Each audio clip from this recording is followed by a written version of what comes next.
से आपका स्वागत है। रुक करते हैं बाकी खबरों का। मध्य प्रदेश के गृह मंत्री नरोत्तम मिश्रा ने किसान सम्मेलन को संबोधित करते हुए कांग्रेस पार्टी की अध्यक्ष सोनिया गांधी का नाम लिए बिना उन पर निशाना साधा है। मिश्रा ने कहा कि मुझे व्हाट्सएप आया कि केकई के बाद ऐसी कौन सी मां है जो षड्यंत्र पूर्वक अपने बेटे को गद्दी दिलाना चाहती है। वो बोले कि ताश की गड्डी में कितने पत्ते होते हैं। जवाब मिला बामन। इस पार्टी के भी बामन ही सांसद हैं। हैरानी की बात यह है कि एक जोकर है। मिश्रा ने आगे ये भी कहा कि मुझे एक व्हाट्सएप फॉरवर्ड मिला जिसमें कहा गया था कि जापान में हर दिन स्कूल जाने वाले बच्चों को लेने के लिए ट्रेन रुकती है। वे यही नहीं जानते हैं कि भारत में एक पार्टी एक बच्चे को प्रधानमंत्री बनाने के लिए काम कर रही है। आपको बता दें कि हाल ही में मध्य प्रदेश के कृषि मंत्री ने किसानों को लेकर तंज कसा था। उन्होंने कहा कि कृषि कानूनों के खिलाफ अचानक कुकुर मुक्ता की तरह संगठन उगाए हैं। आपको यह भी बताते चले कि लगातार बीजेपी किसान सम्मेलन करके कृषि कानूनों के खिलाफ हो रहे प्रचार को रोकने की कोशिश में जुटी है। यही वजह है कि लगातार अलग अलग तरह के जो बयान हैं वो देखने को मिल रहे हैं। लेकिन दूसरी तरफ तस्वीर यह है कि आपको बताएं कि दिल्ली में किसानों का आंदोलन बीते 22 दिनों से लगातार जारी है। दूसरी तरफ बीजेपी अब इन कानूनों के जो खिलाफ प्रचार हो रहा है उसको रोकने में जुटी हुई है।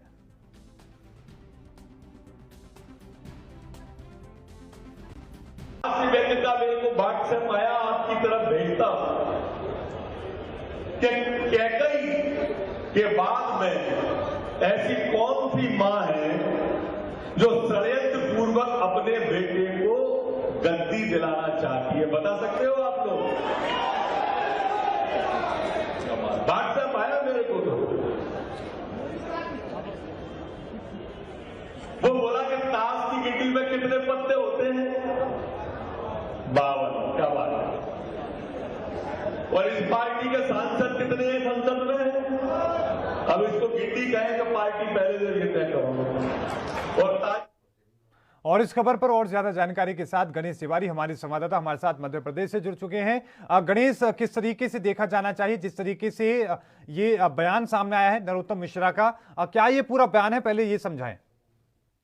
देखिए मोहित, मैं आपको बता दूं, जहां देश भर में किसान आंदोलन करीब 20 दिन से ऊपर चल रहा है, ऐसे में भाजपा अब किसान सम्मेलन आयोजन कर रही है। इसी कड़ी में अगर हम बात करें, मध्य प्रदेश के संभाग स्तर पर कल इंदौर पर किसान सम्मेलन का आयोजन किया गया था, जिस दौरान कई नेता नरोत्तम मिश्रा, कैलाश विजयवर्गीय यहां पर आए हुए थे। और इंदौर में एक वक्तव्य के दौरान नरोत्तम मिश्रा जो गृह मंत्री मध्य प्रदेश के हैं, उन्होंने एक बयान दिया।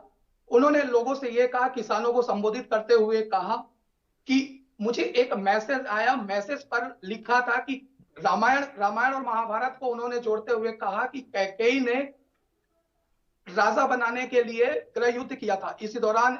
और साथ ही उन्होंने ताश के पत्तों को लेकर भी एक वक्तव्य दिया कि ताश में 52 पत्ते होते हैं और दुर्भाग्य है कि उसमें भी एक जोकर होता है। और भारत में भी कांग्रेस पार्टी में भी 52 सांसद है और उसमें भी एक जोकर है।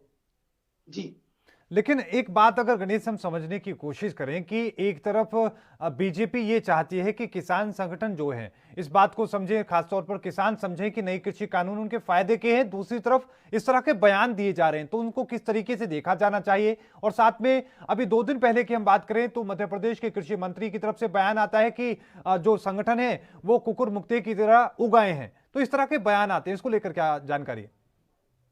देखिए मोहित, मैं आपको बता दूं, भाजपा और कांग्रेस की अब किसानों के लिए अलग अलग बात हो चुके हैं और दोनों ही दल किसानों को लेकर लगातार प्रदर्शन कर रहे हैं, विरोध कर रहे हैं। कभी भाजपा अगर कांग्रेस पे वक्तव्य कर रही है तो वहीं कांग्रेस भाजपा पर कर रही है। अभी 2 दिन पहले की आपने सही कहा, उज्जैन की बात है, जहां पर कृषि मंत्री ने किसानों को लेकर, बिचौलों को लेकर एक बयान दिया था कि कुकुर मुक्त की तरह किसान संगठन उगाए हैं। तो इस तरह से निश्चित तौर पर इस तरह से बयान जो दिए जा रहे हैं वो दुर्भाग्यपूर्ण है। और कहीं ना कहीं जहां एक तरफ किसान भाई और अन्नदाता दिल्ली बॉर्डर पर भूखे प्यासे कहीं अनशन पर बैठे हुए हैं अपनी मांगों को लेकर, और इस तरह से नेताओं के द्वारा दिए गए वक्तव्य कहीं ना कहीं निश्चित तौर पर आहित करते हैं। लेकिन साथ में गणेश, हम ये भी जानने की कोशिश करें कि क्या विपक्ष की तरफ से इसको लेकर कोई प्रतिक्रिया सामने आई है कि केकई की संज्ञा दी गई है सोनिया गांधी को? क्या कह रहे हैं विपक्ष के लोग? देखिए, अभी विपक्ष की तरफ से ऐसा कोई बयान नहीं आया, लेकिन अगर हम इंदौर के ही मीडिया समन्वयक नरेंद्र सलूजा की बात करें तो उन्होंने इस बयान को निश्चित ही दुर्भाग्यपूर्ण बताया है और उन्होंने यह भी कहा है कि इस तरह के बयान जो है बेहद ही आपत्तिजनक हैं और ऐसे बयान एक गृह मंत्री के मुंह से शोभा नहीं देते हैं। जी बिल्कुल, लेकिन साथ में गणेश ये भी हम जानने की कोशिश करें कि इसी के साथ में सीएम शिवराज सिंह चौहान ने भी कमलनाथ को लेकर बात कही, दिग्गी राजा तक जैसे शब्दों का इस्तेमाल किया। उन्होंने कहा कि इन लोगों को उपवास रखना चाहिए, लेकिन किसानों के साथ जो इन्होंने तस्वीरें दिखाई हैं, जो हालत इनकी की है किसानों की, उसके लिए इनको उपवास रखना चाहिए। उस पर क्या जानकारी? आप देखिए, अभी भाजपा की तरफ से अगर बात करें तो किसानों को लेकर अभी भाजपा पूरी तरह से अब किसानों को अपने खेमे में लेना चाहती है और इसी को लेकर अब भाजपा लगातार किसान सम्मेलन कर रही है और उनको बुलाने का काम कर रही है। वहीं जो दिल्ली में बैठे लोग हैं और दिल्ली में जो प्रदर्शन कर रहे हैं, उनको भी लगातार भाजपा कहीं आतंकवादी घोषित कर रही है या फिर उन्हें उनके पिज्जा खाने पे और अन्य दलों पर भी ऐसा विरोध प्रदर्शन कर रही है। और कहीं ना कहीं भाजपा अब किसान सम्मेलन के थ्रू किसानों को मनाने की कोशिश कर रही है। लेकिन गणेश, एक बात को अगर हम समझने की कोशिश करें, क्योंकि मध्य प्रदेश में हाल ही में कोई चुनाव है नहीं, लेकिन बावजूद इसके बीजेपी बहुत मेहनत वहां पर कर रही है किसानों को यह समझाने के लिए कि ये कानून बहुत फायदे के हैं। इसका मकसद क्या है आखिरकार? देखिए मोहित, सबसे पहले तो मैं बता दूं कि मध्य प्रदेश में अभी जनवरी में ही नगर निगम निकाय चुनाव है जी, और ऐसे में निश्चित तौर पर भाजपा और कांग्रेस दोनों ही किसानों को मुद्दा बनाकर चाहेगी कि वह भाजपा और कांग्रेस नगर निगम निकाय चुनाव में जीत हासिल करे। इसी को लेकर अभी भाजपा और कांग्रेस दोनों ने किसान का मुद्दा बनाया है और नगर निगम निकाय चुनाव होने की वजह से ही ये सारी जो बयानबाजी चल रही है वो की जा रही है। बिल्कुल, देखिए लगातार जो विपक्ष है वो अपनी बात भी कह रहा है, लेकिन साथ में मध्य प्रदेश में विपक्ष के जो नेता हैं वो किस तरीके से किसानों तक अपनी बात पहुंचाते हुए नजर आ रहे हैं। क्योंकि हाल ही में जिस तरीके से विपक्ष के राष्ट्रपति के पास पहुंचे थे, तो पूर्व सीएम दिग्विजय सिंह ने अपनी बात कही थी। दिग्विजय सिंह ने उन्होंने कहा था कि उन्हें कोई उम्मीद नहीं है राष्ट्रपति से, और वो किस तरीके से वहां तक लोगों तक पहुंच रहे हैं और इस तरह के जो बयान आ रहे हैं विपक्ष की तरफ से, उसके क्या सार हैं?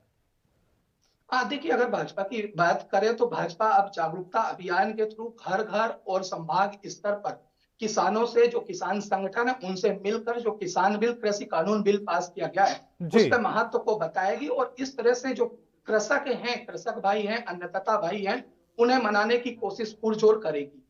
लेकिन किसानों तक जुड़ने के लिए कांग्रेस क्या रणनीति अपना रही है? और साथ में जिस तरह के बयान मैंने अभी बताया आपको कि राष्ट्रपति से मिलने का भी कोई फायदा नहीं है, इस तरह के बयान सामने आते हैं, और किस तरीके से किसानों से जुड़ने की कांग्रेस कोशिश कर रही है?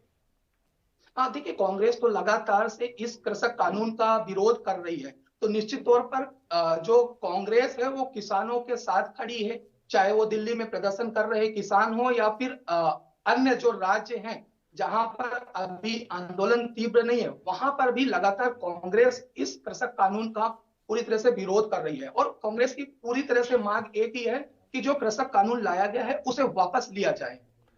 लेकिन साथ में गणेश, ये भी हम जानने की कोशिश करें कि जिस तरीके से वहां पर लगातार बीजेपी लोगों को समझाने की कोशिश करे, लेकिन किसान इस बात को समझ रहे हैं कि कृषि कानून आखिरकार क्या है, क्या नुकसान है, क्या फायदे हैं?